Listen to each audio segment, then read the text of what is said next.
social media was engineered so it sucks attention. But why does it even suck your attention? Well, finding that root cause will be very enlightening. And the root cause I've found right now is, as a sustainable solution, and I've tried everything. I've tried to block my phone, turn it off, put it far away, install all these apps, like even parenting control apps where I couldn't use the apps, they would disappear.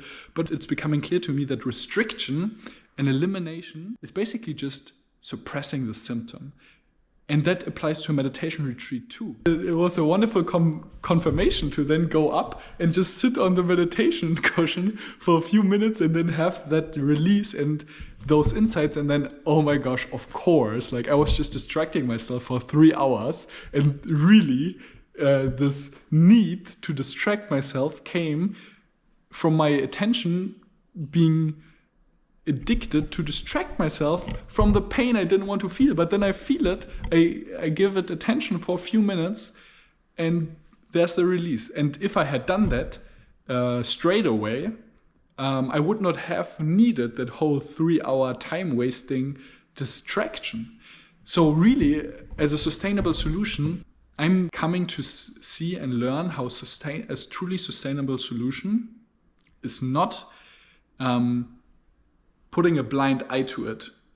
And putting a blind eye to the root cause is by suppressing the symptom, which could be, for example, with phone addiction, could be putting the phone in another room. Well, why can't you have the phone in your pocket or right next to you on the table? Of course, many people do this. And it's this arc, right? It's going full circle. Like most people do that actually, and they are distracted and unconscious about it. Then from quote unquote unconscious, and this is this model, it's not really incompetence, but let's say unconscious ignorance and incompetence. Then we have conscious incompetence and ignorance, so you realize how much your phone is actually distracting you. You try to proactively deal with the situation and realize, okay, the phone is very addictive and the news are maybe not so good for my mind and mental health. So now I will remove them from me and basically suppress the symptom. And I've tried everything. I've tried to block my phone, turn it off, put it far away, install all these apps, like even parenting control apps where I couldn't use the apps, they would disappear. But my mind like would keep going around it. Like, I don't know what tricks it would do, like the Alarmy app where you have to wake up from your bed to scan the QR code of your shampoo in the shower, so you have to stand up. You cannot deactivate the alarm. What I would do, I would just turn off the phone. Or like when I have this app blocking app where you cannot click on social media when in a certain time frame, what would I do? I would just delete the blocking app or something like that, or go through the parenting thing. I would go onto my computer where you cannot even delete the app on the phone. You have to go onto the computer to unlock it. I would do that. So it's becoming clear to me that restriction and elimination is basically just suppressing the symptom. And that applies to a meditation retreat too.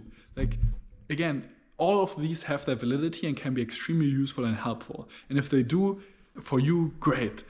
But then I realized that, hey, yes, there is a validity to this. And maybe, yes, it definitely at times makes sense to put the phone away because, for example, it takes a lot of energy and effort to maintain discipline, to not touch the phone. But then the question is, why does it even take so much attention and discipline?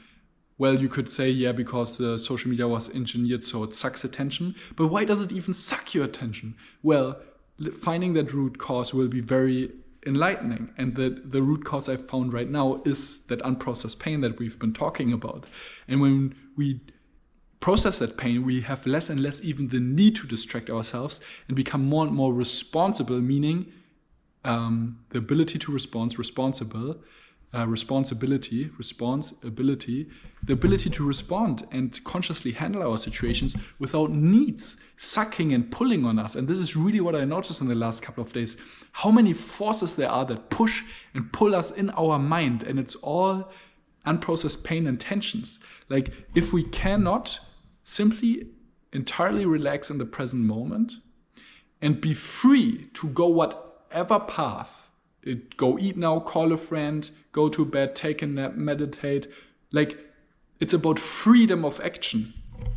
It's about entirely being free in our mind and not having any push or pull into any direction, entire freedom. And it can be extremely subtle. Like, it really became clear over the last couple of days how flippantly we use our attention and how subtle and fine, how precious our attention is, and how easy it can slip into the subconscious suppression mechanisms, where how easy it is to direct our attention, because it's so fine, how easy it is to direct our attention away from uncomfortable things, from tensions, from conflict, from pain, from emotions, onto something, be it whatever drug of our choice, drug defined as anything that distracts and suppresses pain, distracts from pain. This can be work, this can be fun, this can be joy, this can be a pleasurable experience, this can be food, this can be social activity, this can be chatting online, this can be social media, it can be anything. It can be anything, even things that seem productive and worthwhile pursuing. We can make our whole lives about a mission keeping us busy, and even about cosmic consciousness and enlightenment and expansive universe exploring and science. All these fascinating, amazing, beautiful things in life can grab our attention. But what we don't realize is that we don't put first things first. We don't give attention to the starving child in the basement, which is an analogy for our inner child in the shadows of our subconscious mind, deeply stored in our nervous system and body. And that is really, really the essence and essential insight, is really understanding that when we are alone, when we're on a solo retreat like this, if we cannot spend 10 days or whatever, 1 to 2 weeks alone, and be fully content and in touch with our being, as soon as there's any disturbance or any sort of boredom, uncomfortableness, incessant thoughts, especially about wasting our time or whatever it may be, if we cannot do that, which I would guess 99.9999% of us cannot do, there's more work to do. And that doesn't mean that we should all run off and go onto retreat forever, but it is very, very healing and helpful to do this as a yearly ritual, maybe even multiple times a year. And this time I actually experimented with not going all the way to the extreme, which was extremely helpful, because I noticed how, yes, there's a lot of growth in going all in and completely shutting off the phone and focusing on a meditation technique. But this time I actually didn't want so much focus, because I noticed how that was harder to integrate. When you go very deep in a meditation retreat and you have a focus, again, that is not an open awareness. It's not an integrative experience. So the intention for this retreat was integration.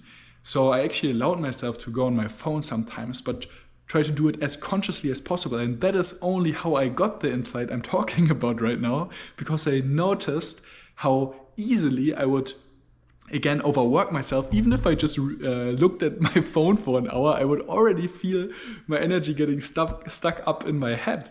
And I could see how easy it was and how much craving there was in the mind to keep distracting myself with the phone. Like literally today I sat at this table down there and I just looked at my phone, and then afterward I didn't want to like stop. My mind just wanted to plan and review and plan and review and plan and what are the to-dos for tomorrow, and what am I gonna do next, and what am I gonna do next, and what am I gonna do next, and I realized, hey, I literally, the whole point of this retreat was to get to a point where I feel like I have to do nothing. I'm actually able to arrive in the present moment, fully relaxed, not needing to think about anything, and fully being allowed here right now. That was the whole point of the retreat, and still my mind throughout the days kept trying to keep me busy, kept trying to think of what to do, kept doing this, and it was magnified and amplified when I got back onto my phone.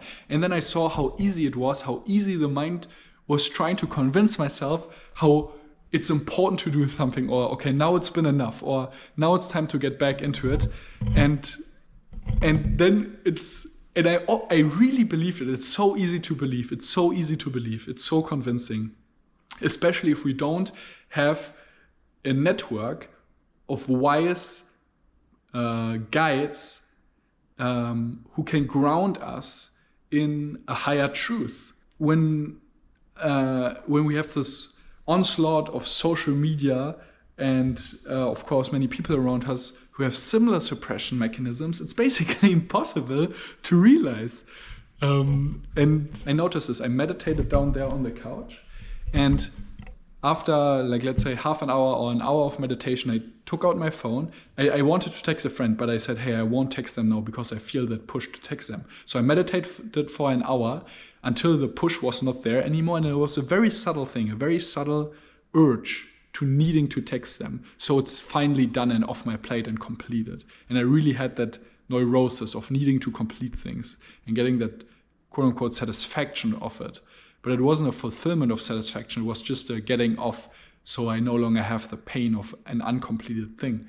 So then I sat there, I meditated until the urge was there, and then I slowly would take my phone out of my pocket, open the chat, and then I noticed even just opening the chat would bring up subtle tensions and emotions in my body. So I wouldn't continue. I would stop again, slow down, meditate, and feel those, process those.